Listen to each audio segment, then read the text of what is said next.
یہ بڑی خاص روایت ہے، اس کو سنیے آپ کو لطف آئے گا۔ حضرت سیدنا علی المرتضیٰ شریف خدا رضی اللہ عنہ آپ تشریف فرما تھے اور اوپر سے آگے حضرت صدیق اکبر۔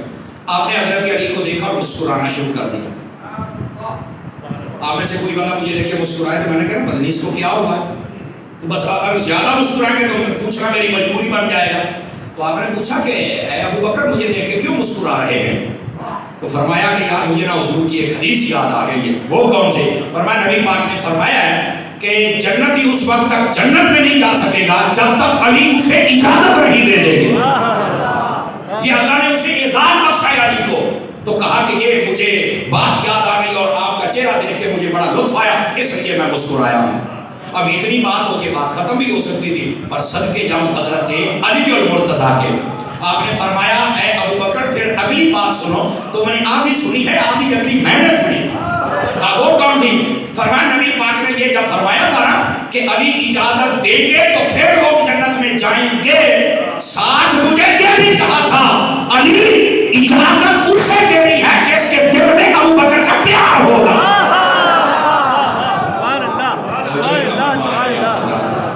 آپ جنت میں جانا ہے جناب، دونوں سے پیار کر لو تو چلے جاؤ۔ اب جب دونوں سے پیار نہیں ہوگا تو جنت کا شوق نکال دیجیے حضرت، اور اگر پیار ہے تو پھر آپ بھول جائیں اپنی خطاؤں کو، ان کی نگاہ پر اثر ڈالیں، وہ جب نگاہ ڈال دیں گے تو ہمارا کام ہی سارا ہوگا۔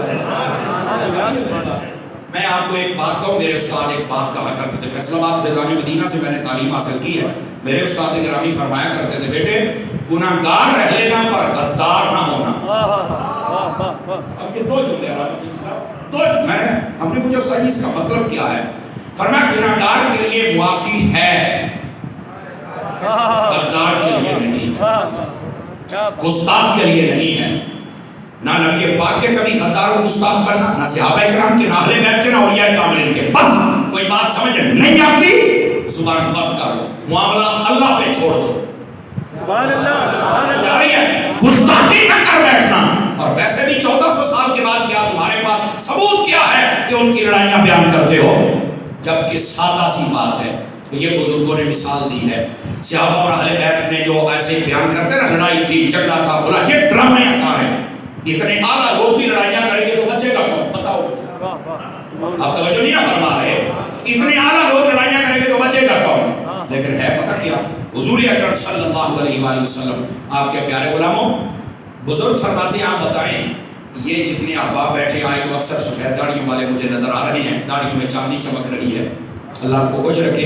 اور ادھر سونے والے بھی ہیں، لال داڑھی سونے کی طرح ہوتی ہے نا۔ اچھا توجہ کیجیے گا، ہمارے گھر میں جو ماں باپ ہوتے ہیں کبھی کبھار ان میں آپس میں چکرش ہوتی ہے یا نہیں ہوتی؟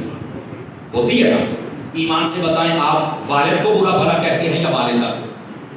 کسی کو نہیں کہتے۔ اچھا برا بھلا نہ کہیں، آپ منہ باندھ رکھے بس ویسے سزا دے دیں، ماں کو دیں گے یا باپ کو دیں گے؟ نہیں دیں گے۔ اچھا سزا بھی نہیں دیتے، برا بھلا بھی نہیں کہتے، آپ ان میں سے کس کو گھر سے نکالیں گے؟ جس کا قصور ہے کسی ایک کو نکالیں گے؟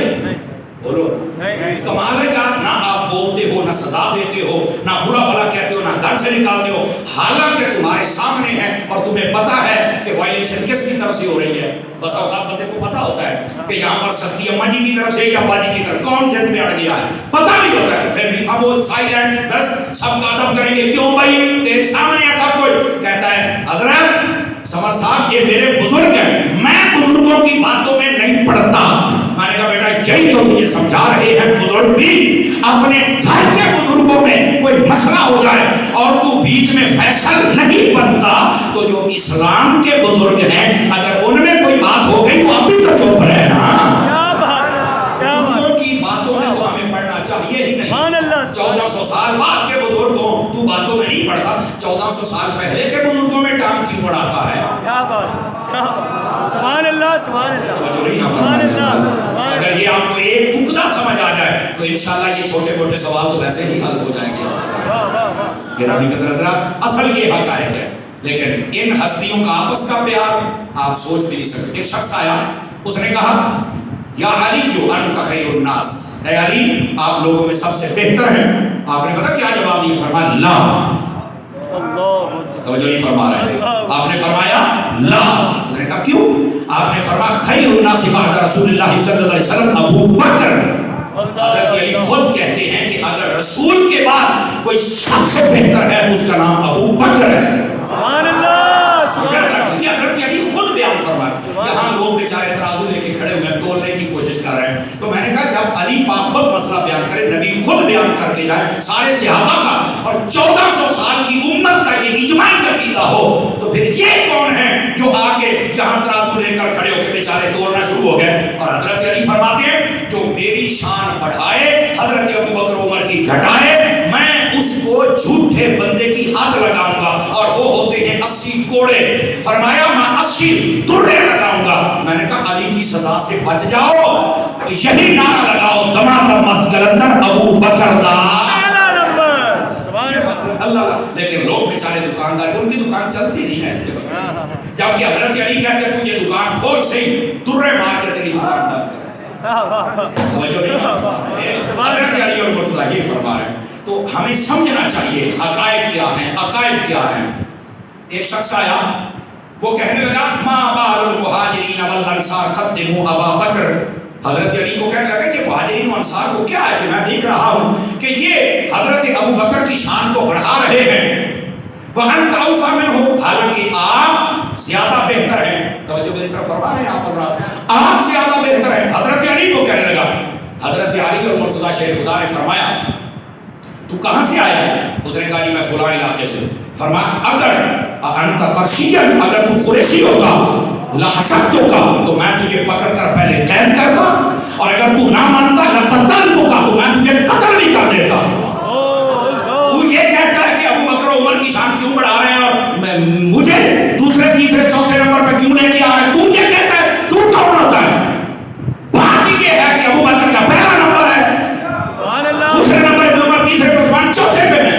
اگر تو قریشی ہوتا تو میں تجھے سزا دیتا. پتہ چلا جب قریشی بگڑ جائے تو علی سزا بھی دیتے ہیں. سمجھ آ رہے نا؟ تو اور ساتھ آپ نے فرمایا وَيْحَكَ, اور فرمایا تیری ماں تجھے روئے. سمجھ آئی نا؟ آپ نے فرمایا تو یہاں کری اس لیے میں تجھے آج چھوڑ رہا ہوں. وَيْحَكَ, تیری ماں تجھے روئے. اور ساتھ ہی فرمایا آپ کو نہیں پتا حضرت ابو بکر 4 چیزوں سے مجھ سے فضیلت لے گئے. ہاں سبقنی ابو بکر, فرمایا ابو بکر مجھ سے سبقت لے گئے. کتنی چیزوں میں؟ 4 چیزوں میں. کون کون سی؟ فرمایا کلمہ ابو بکر نے پہلے پڑھا, اسلام ابو بکر نے پہلے ظاہر کیا, ہجرت میں ابو بکر ساتھ دیا, غار میں پہلے وہ گیا.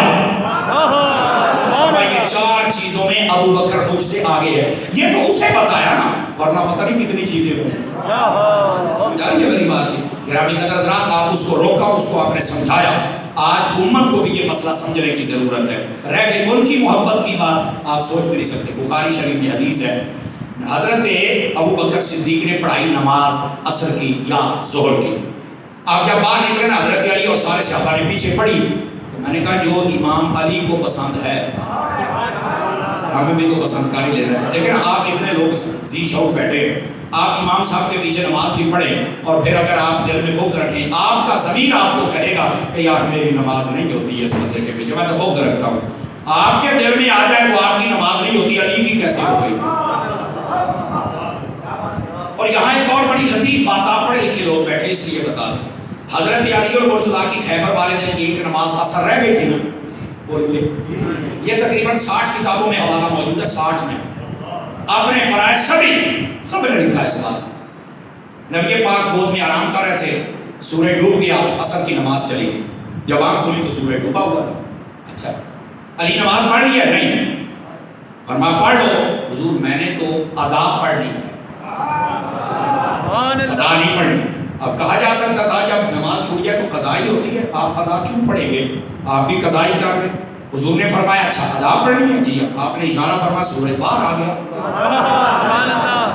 60 کتابوں کے حوالہ جات آپ نے پڑھائے. سب کے جو نہیں مانتے ان کے باپوں کے حوالے بھی فقیر دے گا. ٹینشن نہ لیں اس بات پر. سورج نکل آیا, آپ نے نماز پڑھ لی. اچھا یہ بات بتانے کا آپ کو کیا مطلب؟ نبی پاک کا تو معجزہ ظاہر ہو گیا, لیکن حضرت علی اور مرتضیٰ نے چند باتیں واضح فرما دی. پہلی بات پتہ کیا واضح کی؟ فرمایا اگر علی کو ماننا ہے تو نمازی بن کے مان. سبحان اللہ, سبحان اللہ, سبحان اللہ, سبحان اللہ. آج کل ایک ٹرینڈ ہے بھنگی چرسی نشئی یہ بھی علی کے نعرے لگاتے ہیں اور نماز ایک نہیں پڑھتے. بولو نماز پڑھو تو چپ ہو جاتے ہیں.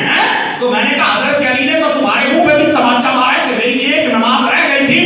اگر میں وہ قضا کر دیتا تو کوئی دلیل بنا سکتا تھا کہ جب علی نے چھوڑ دی ہم چھوڑ دے تو کیا ہو جائے گا. فرمایا میں سورج بنتا کے پڑھا رہا ہوں, بتا رہا ہوں علی کا ہے ہی وہ جو نماز ادا پڑھتا ہے. سمجھ آ گیا آپ حضرات؟ اچھا ایک یہ مسئلہ سمجھ آ گیا. اب دوسری بات بھی بڑی سمجھنے والی ہے, اگر تھوڑا سا غور فرمائیں گے نا تو لطف آپ کو پھر رہا ہے. ہاں جی صاحب کریں ان کو کہو کہ آپ کو چس آ جائے. اچھا توجہ فرمائیے. اب بعض لوگ پتہ کیا کہتے ہیں, جی پہلے خلیفہ تو حضرت علی تھے, باقی سارے بنے رہے, تو حضرت علی نے بس برداشت کیا, تقیہ کیا ہے. میں نے کہا ساری باتیں چھوڑ دو, آپ مجھے یہ بتاؤ ان کے پیچھے حضرت علی کی نمازیں ہوئی یا نہیں؟ اگر ہوئی ہیں تو پھر یہ خلیفہ ہیں تبھی تو نمازیں ہوئی ہیں, اور اگر نہیں ہوئی ہیں تو پھر علی المرتضیٰ کی ایک نماز رہ جائے تو آپ سورج واپس بلا کے پھر نماز پڑھتے ہیں. سورج بلانے والا تو تھا نہیں. حضرت علی کے بارے میں بتاؤ کہ آپ نے نماز قضا کب کی تھی, یہ بتاؤ.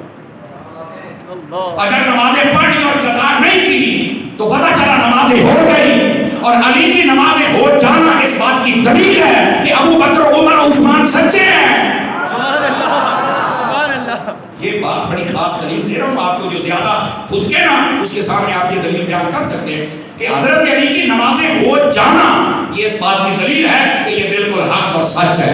ہاں یہ شوق میں آپ کا اتار دوں. بس کہتے نہیں آخری نمبر ہونا تو حضرت علی کی شان نہیں نا, ان کو تو پہلے نمبر پہ ہونا چاہیے تھا. میں نے کہا یار پہلے نمبر پہ ہونا اگر اعزاز ہوتا نا تو اللہ تعالیٰ اپنے حبیب کو آخری نبی نہ بناتا. آخر میں آنا بھی اعزاز ہوتا ہے. جیسے نبی پاک صلی اللہ علیہ وسلم آخر میں آئے تو کمال ہی اعزاز ہے, پہلوں کا بھی انکار نہیں. ایسے ہی حضرت علی آخر میں آئے کمال اعزاز ہے, پہلوں کا بھی انکار نہیں. اور ترتیب تو سیدھی رکھو جائے گا. اور کیا یہ کہو گے کہ نبی پاک صلی اللہ علیہ وسلم بعد میں آئے ہیں تو نہیں پہلے آنا چاہیے تھا, تو ہم پہلوں کو مانتے ہی نہیں. پہلوں کو مانو. ایسے یہ سیم مسئلہ اگر سمجھ آ جائے تو اللہ قاری محمد ظفر علی قادری صاحب آپ بھی تشریف فرما ہو گئے, اللہ خیر و برکت عطا فرمائے. توجہ ہے, بات بھولے تو نہیں آپ حضرات. دوستان مکرم, یہ ہے ان کی محبت, یہ ہے ان کے حقائق, یہ ہے ان کا پیار جس کو آج قوم کے سامنے بیان کرنے کی ضرورت ہے. ادھر دیکھیے, آپ نے عصر کی نماز پڑھائی, آپ باہر نکلے نا, حضرت علی المرتضیٰ نے پیچھے نماز پڑھی. بعد حضرت امام حسن پاک بچوں کے ساتھ کھیل رہے تھے, چونکہ جب حضور نے پردہ فرمایا تھا تو ان کی عمر 7.5 سال کے قریب تھی, اتنی چھوٹی عمر تھی, حسنین کریمین تھی. آپ کھیل رہے تھے, حضرت صدیق اکبر نے حضرت امام حسن کو اٹھایا اور اپنے کندھوں پہ بٹھا لیا, گویا کہ صدیق اکبر حضور کی سنت ادا کر رہے ہیں. میرے آقا آپ اٹھایا کرتے تھے, آج ان شہزادوں کو میں بھی اٹھا رہا ہوں. اپنے کندھوں پہ بٹھایا. کندھوں پہ بٹھانے کے بعد کیا کہا, فرمانے لگے اے علی بیٹا تیرا ہے پر چہرہ مصطفیٰ سے ملتا ہے.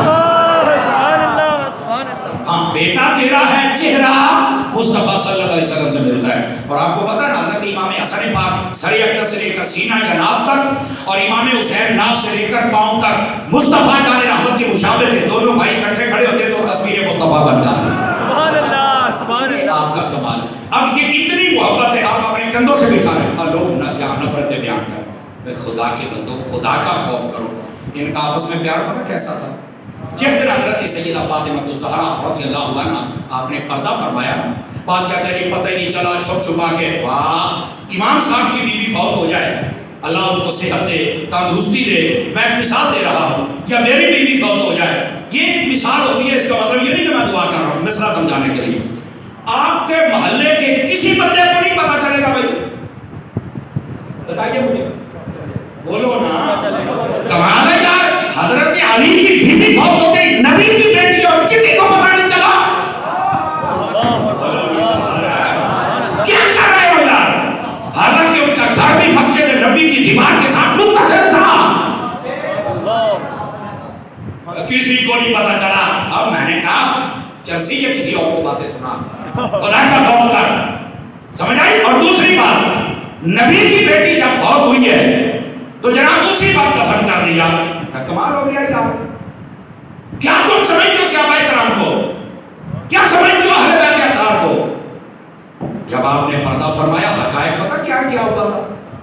حقائق یہ ہیں حضرت سیدنا صدیق اکبر اسی وقت حاضر ہو گئے، سبحان اللہ، سارے معاملات دیکھ بھال کی۔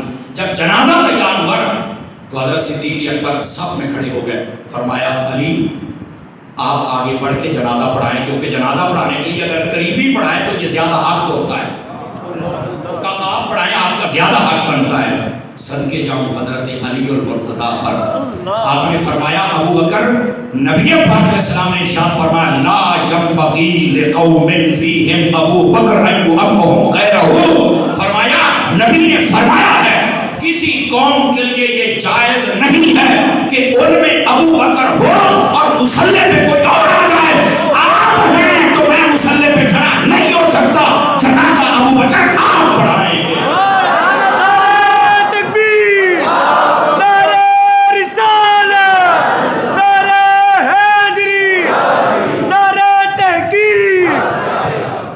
سمجھ آ رہی ہے کوئی نہیں آ رہی؟ یہ ہے ان کی محبت اور حق۔ وہ کہتے ہیں حضور نے جب فرما دیا ہے کہ جناب مصلی پر ابو بکر کے ہوتے ہوئے کھڑا نہیں ہو سکتا تو علی کیسے کھڑا ہو سکتا ہے؟ فرمایا آپ ہی امامت کروائیں گے، اور حضرت سیدنا ابو بکر صدیق نے ہی جنازہ پڑھایا۔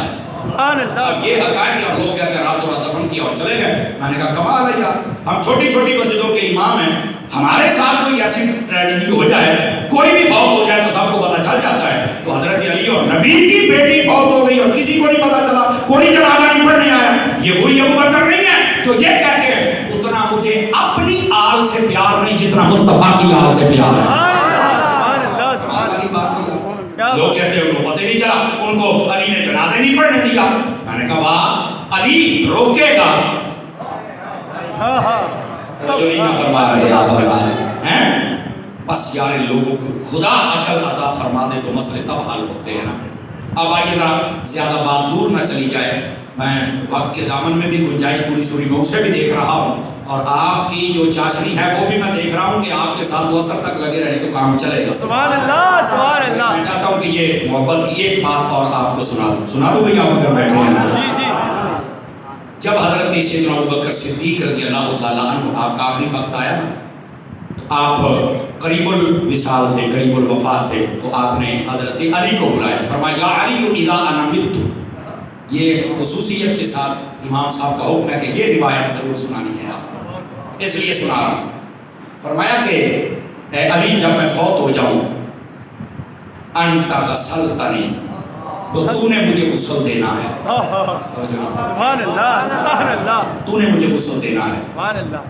بالید التی غسلت رسول اللہ صلی اللہ علیہ وسلم، ان ہاتھوں کے ساتھ جن ہاتھوں سے تم نے مصطفیٰ کو غسل دیا تھا۔ اس کا مطلب ہے برکت حاصل کرنے والا عقیدہ یہ تو ابو بکر کا بھی تھا۔ ابھی تو کہہ رہے ہیں کہ ان ہاتھوں کو وہ برکت حاصل ہے، مجھے بھی مل جائے گی۔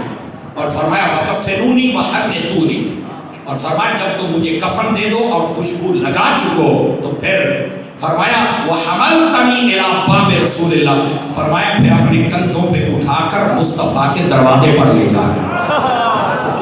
آپ خود پہلے ساری بات بتا رہے ہیں، حضرت صدیق اکبر علی بات کو بتا رہے ہیں۔ اچھا حضرت علی المرتضیٰ آپ فرمانے لگے پھر جب میں وہاں پر پہنچ جاؤں نا، میرا جنازہ پہنچ چکے، فرمایا دروازے پر باہر رکھ کر تم نے یہ کہنا ہے یا رسول اللہ صلی اللہ علیہ وسلم ھذا ابو بکر یستأذن، یہ ابو بکر ہے جو اجازت مانگ رہا ہے۔ فرمایا اگر اجازت مل جائے تو مجھے وہاں دفن کر دینا، نہیں تو جہاں جی چاہے دفن کر دینا۔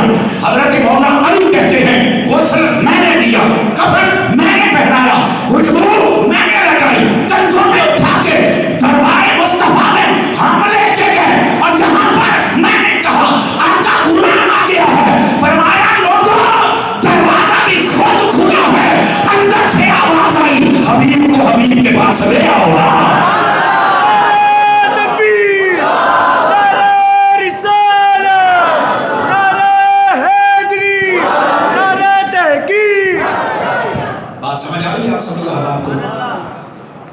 اب دیکھو نا، جس ابو بکر کو اپنے کندھوں پہ اٹھا کے علی پھرے، سبحان اللہ، سبحان اللہ، اسے ہم ابو بکر نہ کہیں تو کیا کہیں بتاؤ؟ سبحان اللہ۔ تاکہ بتائیں لوگ یہ کیوں نہیں باتیں بتاتے، اگر یہ باتیں بتائیں تو سارا مسئلہ ہی حل ہو جائے۔ لیکن یہاں پر ایک بات فائدے سے، یہ ان کے فضائل مناقب یہ ایسے ہیں تاکہ دل سے جو بھی سوالات ہیں وہ حل ہو جائے۔ ایک بات بڑی خاص ہے، آپ نے جب پردہ فرمایا نا تو چند لمحات پہلے پتہ کیا کہا؟ سبھی احباب غور سے سنیں، فرماتے ہیں مجھے نئے کپڑے میں کفن نہ دینا۔ حضرت ابوبکر صدیق فرمایا، پوچھا کیوں؟ فرمایا میرے پیبند والی چادروں میں مجھے کفن دے دینا۔ میں نے کہا حضور وجہ؟ فرمایا نیا کپڑا پہننے کا زیادہ زندہ حقدار ہوتا ہے۔ میں یہاں پر ایک بات بڑی فکری کہنا چاہوں گا، اپنے نا بہن بھائی عزیز و اقارب گلی محلے میں دیکھا کریں، کوئی غریب، کوئی بیوہ، کوئی یتیم، کوئی بالکل جو مسکین غریب ہوں ان کو دیکھا کریں یار۔ ہمارے یہاں ایک رواج ہے، جب کوئی فوت ہو جائے نا تو بسا اوقات بھاگ کے آ جاتے ہیں امیر زادے، وہ جی کفن میں دوں گا۔ میں نے کہا بیٹے یہ مرنے کے بعد نیا کپڑا ان کو پہنا رہا ہے، جب زندہ تھا تب تو عید والے دن بھی یہ نہیں لے سکتے تھے، تب تم نے کیوں نہیں لے کے دیا؟ تھوڑی سی فکری بات ہے، ان کی زندگی سے ہمیں کچھ سبق حاصل کرنا چاہیے یار۔ یہ میں نے پچھلی مرتبہ بھی جب میں حاضر ہوا تھا تو میں نے کہا تھا کرونا کی وجہ سے کئی لوگ بڑے پریشان ہوئے، آپ نا اپنے گلی محلے میں غریبوں کو دیکھا کریں، جس کو اللہ نے مال و دولت دیا ہے نا بھائی ان کے دروازے بند نہ کر، اللہ تیرے دروازے بند نہیں ہونے دے گا، ٹھیک ہے؟ اپنے بھائیوں بہنوں کو دیکھیے اور ان کو گرمیاں آ جائیں تو اس لیول کا بے شک ایک سوٹ لے کے دے دینا۔ مرنے کے بعد تو تن چھپانے کے لیے کپڑے دیتے ہو یار، جب زندہ تھا اسے ضرورت تھی اس وقت کیوں نہیں دی؟ اب تو یہ تو سکورنگ پوائنٹ، یہ وہ ہے جناب میں آ گیا ہوں، میں نے کفن دے دیا، میں نے خوشبو، میں نے چار پائے، اور ساتھ میں کہیں یہ بھی آفر کروا دیتے ہیں کوئی نہیں سوئم کا جب ختم ہوگا نا ایسال ثواب کی محفل ہوگی تو سارا لنگر بھی میں دے دوں گا۔ میں نے کہا یار یہ 8 دن بھوکا رہتا تھا بیچارہ، اس کے بعد دوائی کے پیسے نہیں ہوتے تھے، تب تو تمہیں توفیق نہیں ملی تھی، آج مرنے کے بعد وہ یار وہ کھاتا تو فائدہ ہوتا، اب تو تم کھاؤ گے۔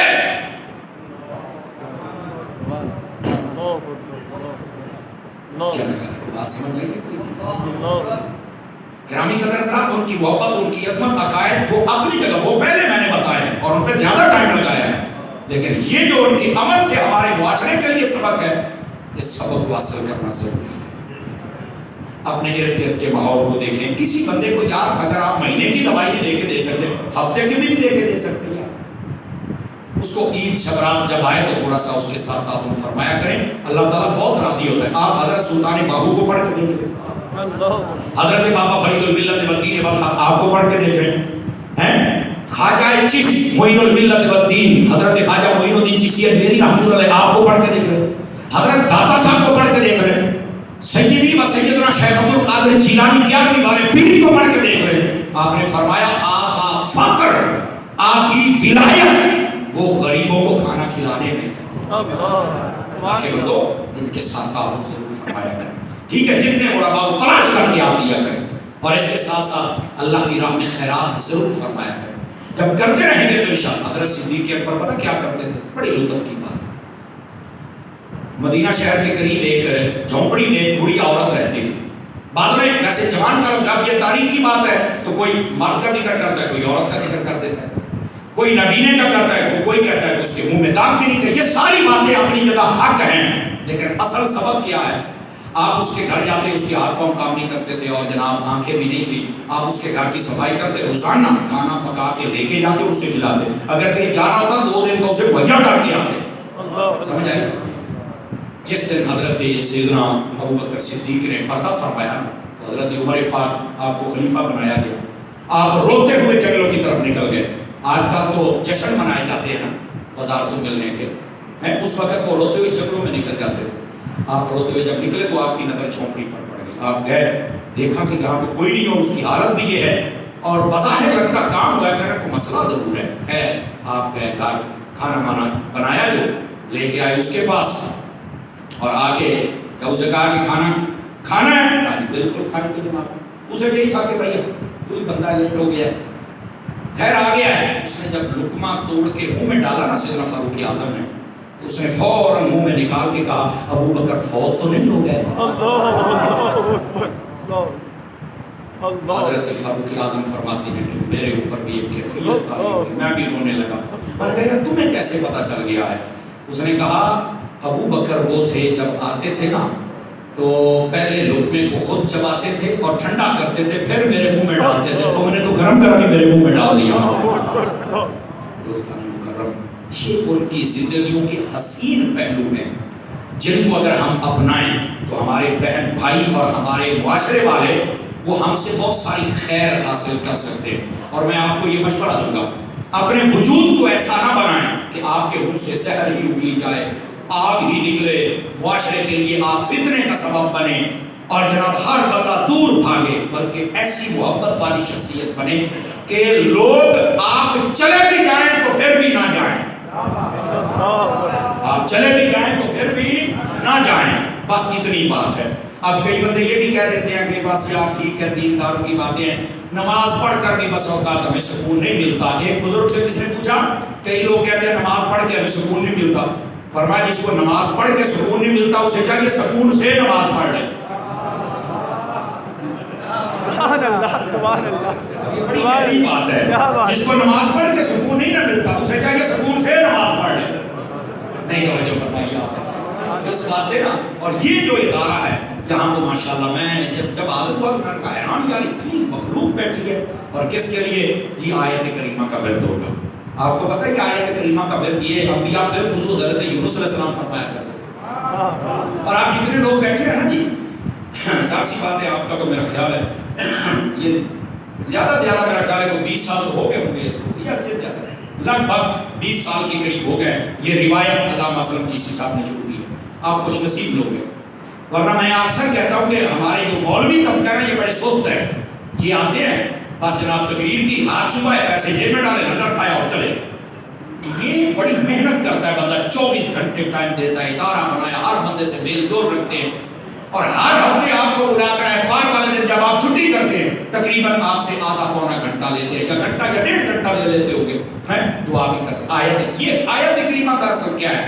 یہ مشکلات کو دفع کرنے کے لیے اللہ کی رحمت کا سہارا ہے۔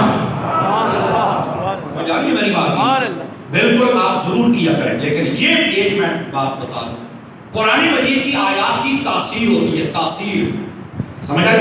قرآن مجید کی آیات میں سے بعض صوفیاء کہتے ہیں جس کی تاثیر سب سے زیادہ تیز ہے، گرم ہے، وہ یہ آیت کریمہ۔ تو اس کو جب بھی پڑھا کریں نا، یہ میری نصیحت ہے آپ کو، اس کے اول بھی درود پڑھنا ہے، آخر بھی پڑھنا، تاکہ اس کی تاثیر قابو میں رہے۔ اگر آپ نے ویسے ہی اس کو پڑھنا شروع کر دیا تو یہ اس کی تاثیر پھر آپ سے قابو نہیں ہوگی، یہ میں آپ کو پہلے بتا رہا ہوں۔ تو بالکل آپ نے اس کی تاثیر کو قابو کرنے کے لیے اول بھی درود پڑھنا ہے اور آخر میں بھی درود پڑھنا ہے۔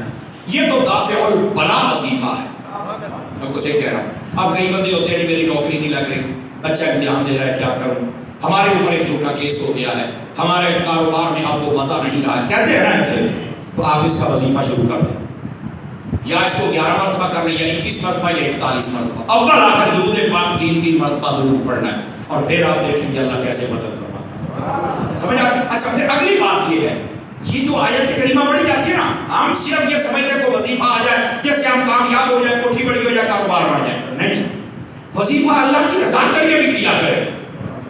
اب اللہ کی رضا کے لیے کیا ہمیں حاصل ہوگا؟ حضرت یونس علیہ السلام، آپ نے جب یہ وظیفہ کیا تھا نا، تو آپ ایک تو پانی کے اندھیرے میں تھے، دوسرا مچھلی کے اندھیرے میں تھے، پھر اس کے پیٹ میں تھے، پھر سمندر کی تہہ میں تھے۔ جب پڑھا اللہ نے سارے پردے ہٹا دیے اور روشنی عطا فرما دی، کہا کہ جب تم یہ وظیفہ کرتے رہو گے دنیا میں بھی کوئی اندھیرا آپ کو تنگ نہیں کر سکے گا، جب قبر میں جائیں گے تو اللہ وہاں بھی اس کا صدقہ روشنی عطا فرما۔ ضرور اس پر آپ عمل کریں، اس کی برکات بہت زیادہ ہے۔ میرا خیال ہے برکات دیکھی ہیں تو تبھی اتنے احباب آپ جمع ہوتے ہیں۔ آپ ان باتوں پر ضرور عمل فرمایا کریں۔ میں آخری بات خواجہ چشتی سنا کے پھر آپ سے اجازت چاہوں گا۔ گرامی قدر حضرات، حضرت خواجہ معین الدین چشتی میری رحمت اللہ تعالیٰ علیہ، آپ فرماتے ہیں لوگوں نماز ضرور پڑھا کرو۔ یہ